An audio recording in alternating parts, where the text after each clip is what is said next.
So who is really white in America? I think when we say white, I mean, this is why I prefer using terms like Caucasian, Asian, East Asian, Southeast Asian, you know, you're from the Middle East, the Near East. Like, certainly there is certain like genetic, ethnic things based on, you know, geography. So morphology wise, morphology means, you know, like Mighty Morphing Power Rangers, like morph the way we look, our facial features. Certainly the morphological features of somebody from East Asia, let's say Korea or Mongolia, is going to differ from somebody halfway across the globe in, let's say, South America or Africa, right? And I think actually when people talk about racism, we tend to really mean morphologyism, which means we discriminate other people, we elevate or discriminate people based on the morphological features of the face, like how it looks and stuff like that. Our best friend, Shepard Fairey. Yo, facts, right? Do you know that Shepard Fairey, you know, the guy who did the Hope poster? You actually know that he's from Providence, Rhode Island, and went to RISD.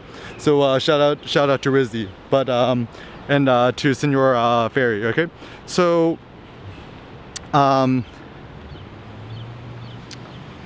even it kind of gets tricky, right? Because if you call somebody Caucasian, technically Turkish people, right? They're from the Caucasus. Caucasian means the Caucasus region, and so technically a Turkish person is white.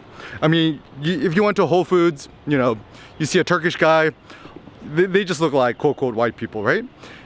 But the problem is, you know, their last names are like, you know, last names that sound ethnic, you know, names we don't really recognize. Like their name's not going to be like Joe Brown or Bobby Gold or something like that. It's going to be something really long. So I actually met a dude who's Turkish American, right?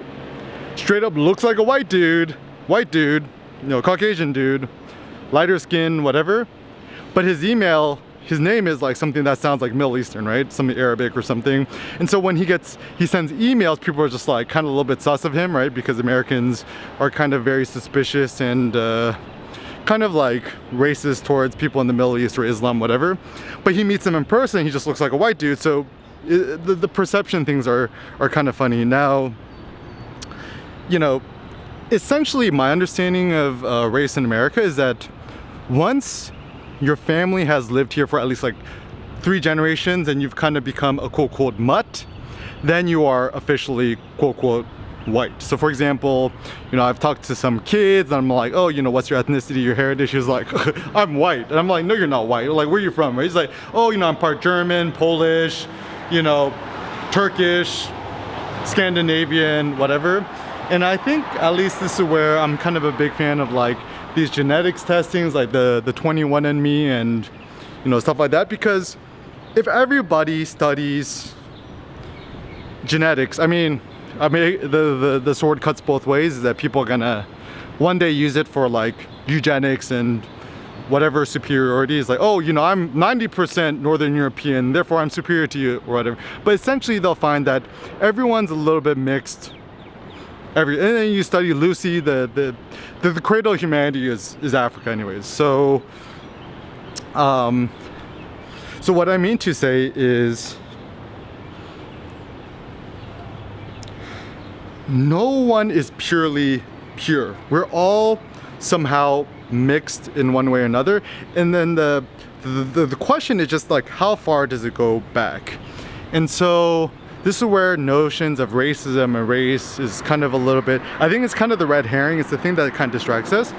To me, actually, what's much more interesting or important is notions of class, right? Like class differences. Like essentially, it's like when you're calling somebody white versus black, you're essentially saying rich or poor is kind of my gist, right? Because, you know, race and class are kind of intermixed.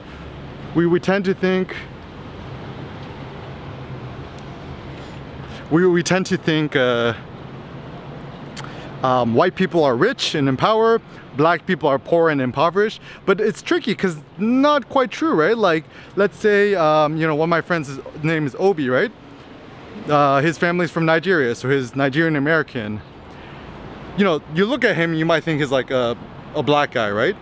But, you know, both his parents are medical professionals. You know, whether they're middle class or upper class or rich, I'm not 100% sure.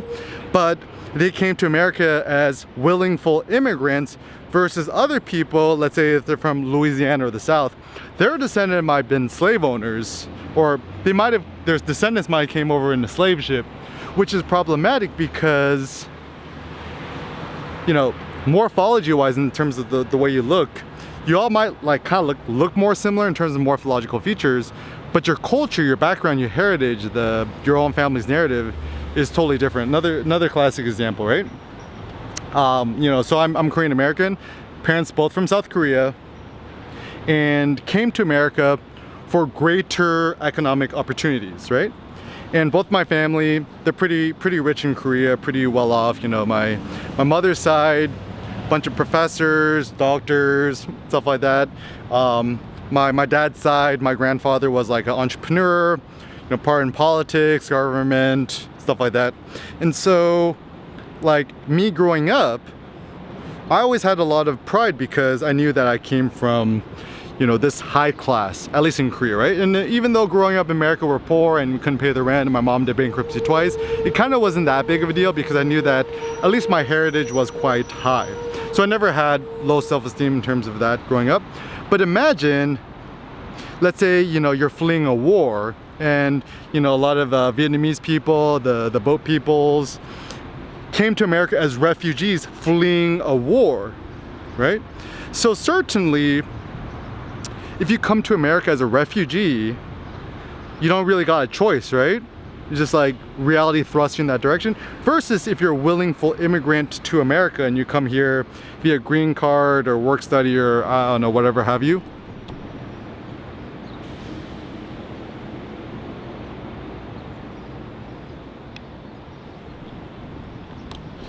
The narrative kind of changes, right? And this is also where I find it super interesting. I mean, I don't have an answer to this, but you know, if you're Jewish or have Jewish friends or Jewish friends, ask them, are Jewish people white? And it's a tricky thing because, you know, in America, Jewish people are quote unquote white passing. Like if you went to a Whole Foods or you went to a Lululemon store, you look at the white people, they just look like typical Caucasian people, right? But depending on whether they're Ashkenazi Jews, which is like, you know, you think about B&H photo, the people who have the traditional garbs on, versus Ashkenazi, I don't know, so is it Sephardic Jews versus Ashkenazi Jews? I kind of get them confused. One comes from Eastern Europe, which has more like Caucasian features, and the other one has more like Middle Eastern features. You know, so essentially, like, you know, people in the media like Steven Spielberg or like, you know, what's his face, Harvey Weinstein, I think is Jewish, or like Jon Stewart.